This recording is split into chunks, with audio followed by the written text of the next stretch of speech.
want to make a comment is that everything that I'm going to be saying in here, please consider that every child is different, every person is very different, and how ADHD affects them personally is different.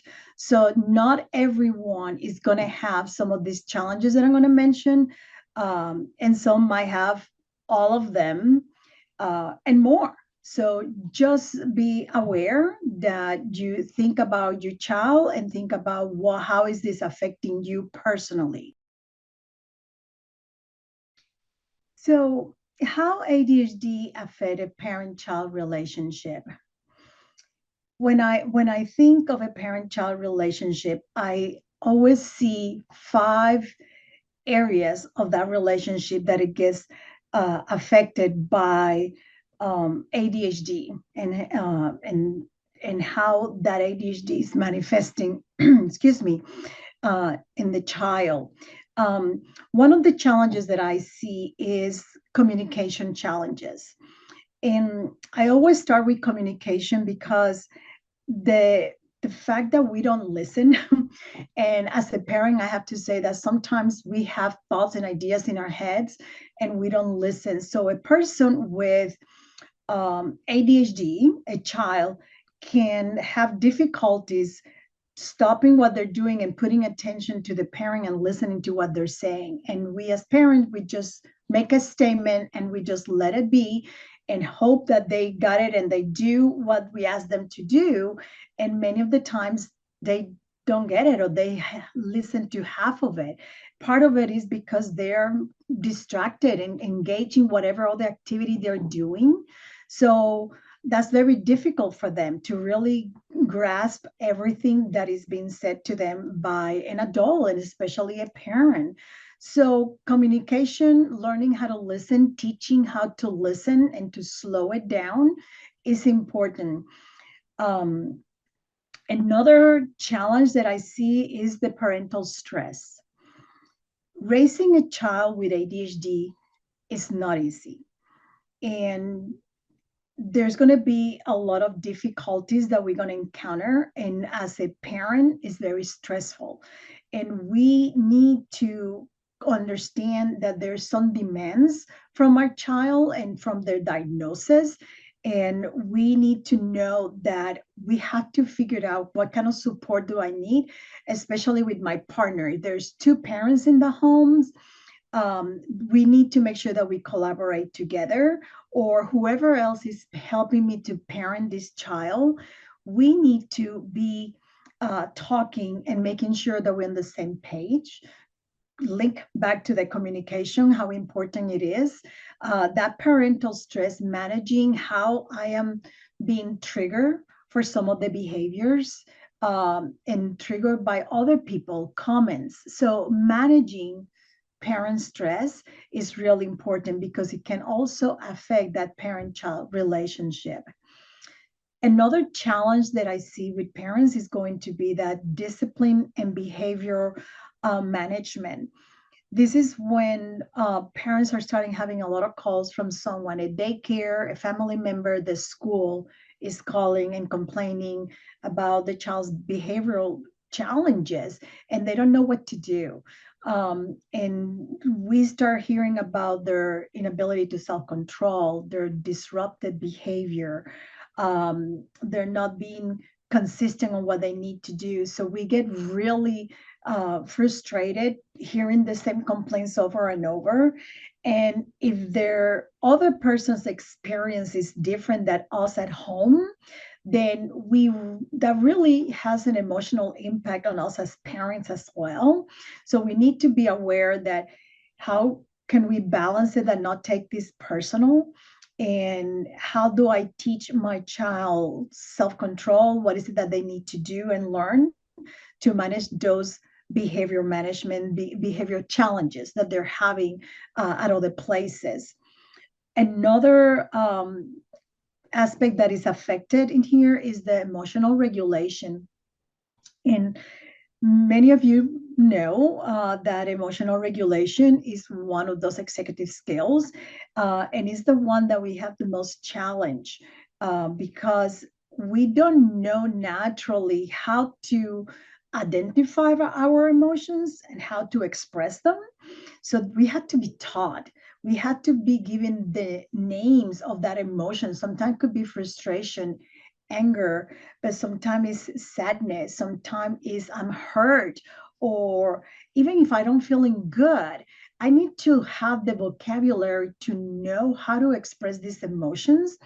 And a child with ADHD has weaknesses in the areas of how to express their emotions. So this is going to create a lot of challenges with the parents, because the parents do expect something of our kiddos, even when we're calm and we're talking to them and we get a response that is very reactive from that child. It could trigger us. And then all of my issues might come up because I'm frustrated too. I'm trying to get to, to school. I'm trying to get to serve dinner. I'm trying to do something else. And this child is not cooperating and is angry and is frustrated. And I now, my self emotional regulation now is being triggered by this other person as well. So that also is a challenge between parents and child, and is how do we manage our own emotions? How do we help the child to understand you need to manage your own emotions, and how do I need to manage my own? Um, and then there is also the academic struggles that affects tremendously the child with ADHD, and affects that parent-child relationship, as well as the parent-child-school relationship gets affected in here. And part of the challenge that they're having in school could be organization, getting started to do the work, either at home, getting started to do homework. That's the part of the academic that affects a lot of the parents at home. Is I'm responsible to making sure that you sit down and do your homework and do your projects and study for your tests. So when the child does not have the skills to do that, of it, and I'm talking about organizational skill or time management, or able to initiate the task, or knowing what to do first, we have to be the ones taking the time and teaching them how to do that. And it's important that we know that these areas really, depending on the severity and the intensity that there's a challenge like this at home, is going to have an impact in that parent-child relationship. So again, there are 5 areas. So I mentioned communication skills, parental stress, the discipline and behavior management, the emotional regulation, as well as the academic performance. Those are big areas that affect a child with ADHD, and it will affect a parent-child relationship.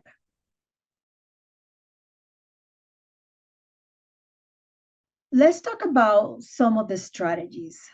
What is it that we can do? For a child, and some of this also for an adolescent, to improve our relationship, I mentioned communication. So the first thing is that a strategy is to have an open and honest communication.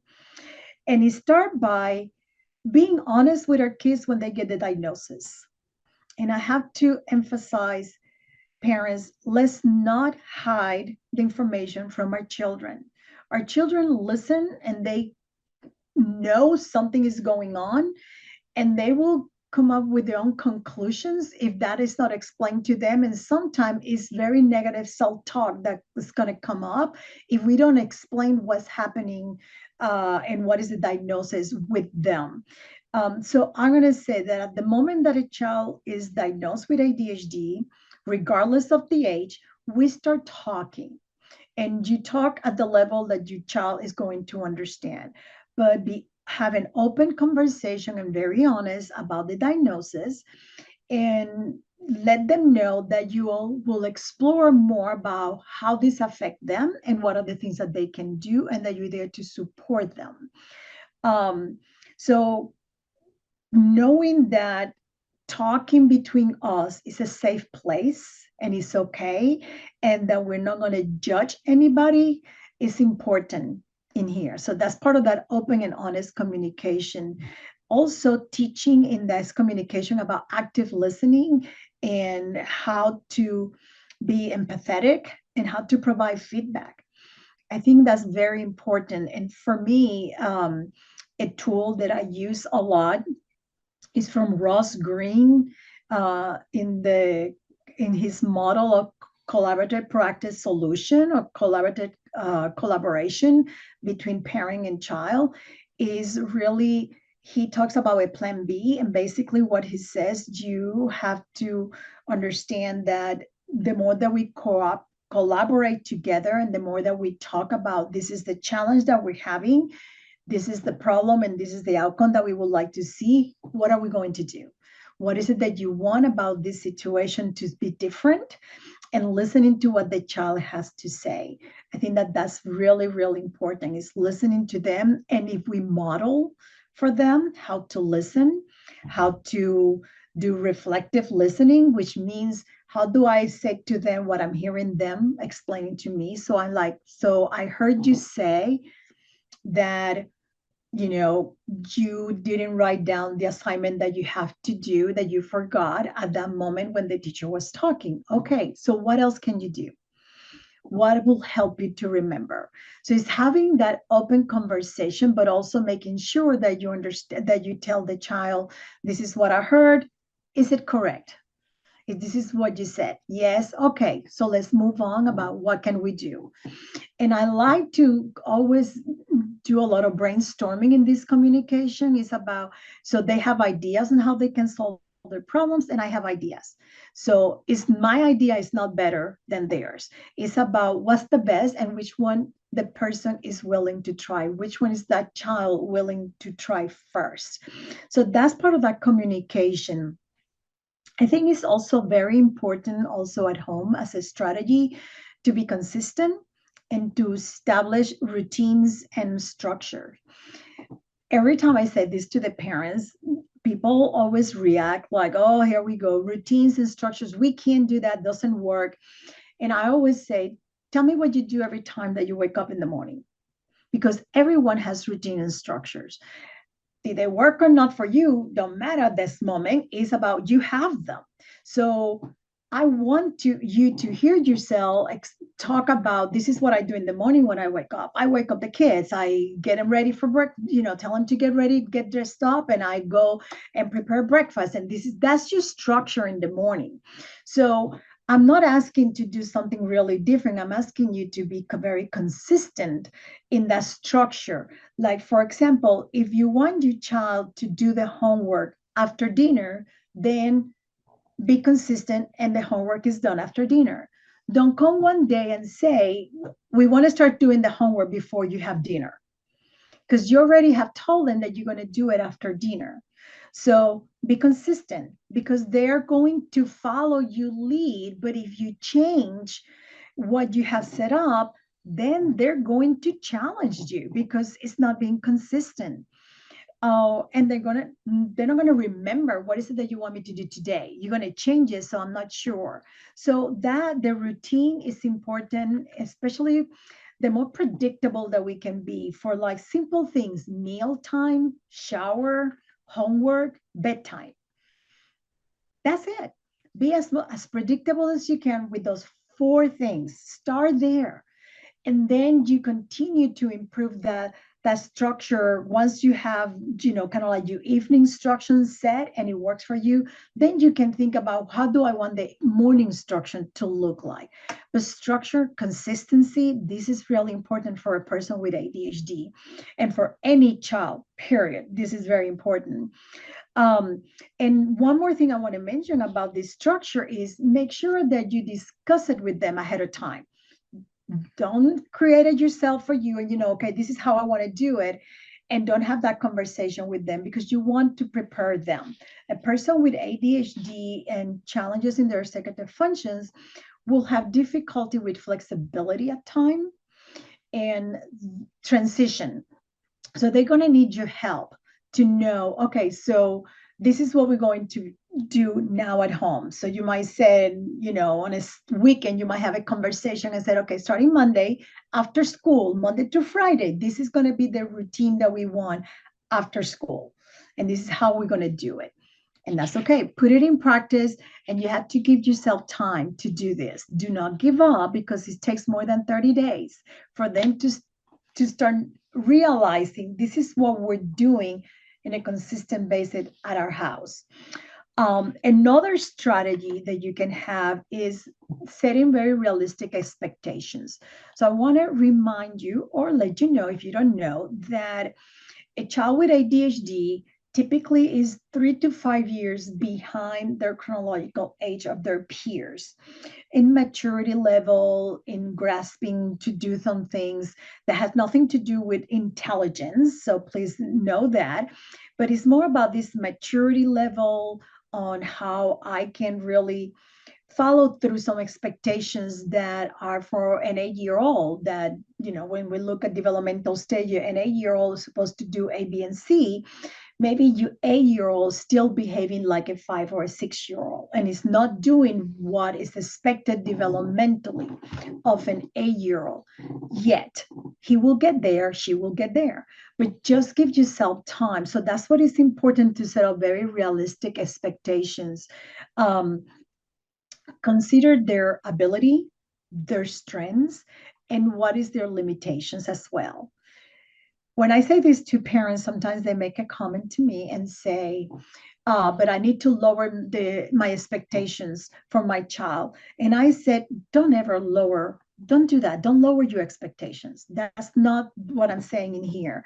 What I'm saying in here, it is, you can have an expectation for your child, but just make sure that you're giving them the opportunities to grow up to achieve that expectations, that you're putting in place what they need in order for them to get to that next level. So that you have to take into considerations their ability, their strengths, and their limitations. That's all what I'm saying in here at this moment. And do celebrate their success. Baby steps, we have to put attention to them and celebrate them. One thing that we do as parents, and I'm including myself as a parent of an adult with ADHD, as I was raising him, we were putting a lot of attention to what was wrong, because we wanted to fix it immediately. And it took time for me to learn, like, whoa, I need to put attention to, like, he was able to put that piece of the puzzle where it goes. Good, you did it. Now you can find the next piece of the puzzle. Okay, let's just keep going. So it's really putting the effort to notice the little baby steps that they're taking and what they're doing, so we can let them know that we're noticing, because they need that feedback from us as well as we adults need it. They need it as well. Another is that I will tell parents, to another strategy here is you need to seek support and educate yourself. So watching this video, listening to podcasts, going to conferences, talking to your therapist, having other providers that support you is very important. As well as, you knowing how ADHD is manifesting in your child and how it's affecting your child. I want to say this: when you meet a person with ADHD, you just met that one person with ADHD. Even if you have 2 children at home, and I work with families that they have 3 and 4 children, and 4 of them have ADHD, is 4 different individuals with 4 different ADHD. They might have similarities here and there, but they're very different. So we have to remember that. Just because the strategy that I'm putting in place for this child works really nice, but it's not working for this one, that's okay. That means that you have to then find what other strategies that work for that second child. So this is very important. So that's why educating yourself, finding support groups is very, very important for the parent. Practicing self-care is another strategy that I like to invite parents to make sure that they find, what is it that I can do for myself? I need a break. Even if it's 15 minutes a day, or what I have, and it might be hiding in the bathroom, so be it.